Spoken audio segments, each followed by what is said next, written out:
Informasi lainnya, saudara, 6 pasangan non-muhrim dicambuk setelah terbukti melanggar Qonun Syariat Islam Senin pagi.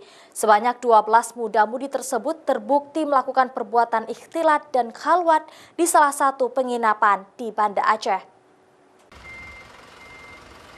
Eksekusi penerapan hukuman cambuk dilaksanakan di Masjid Syuhada Lamgugob Senin pagi.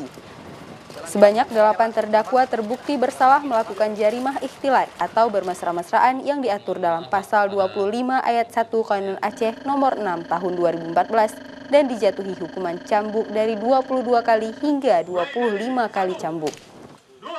Sedangkan 4 lainnya yang dijatuhi hukuman cambuk masing-masing 7 kali karena terbukti bersalah melanggar pasal 23 ayat 1 Qonun Aceh nomor 6 tahun 2014 tentang hukum jinayat dengan melakukan mesum.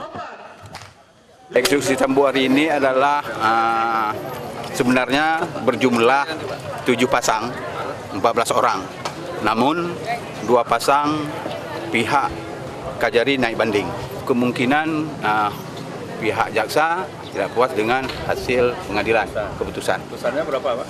Putusan kalau nggak salah saya 8, jadi banding.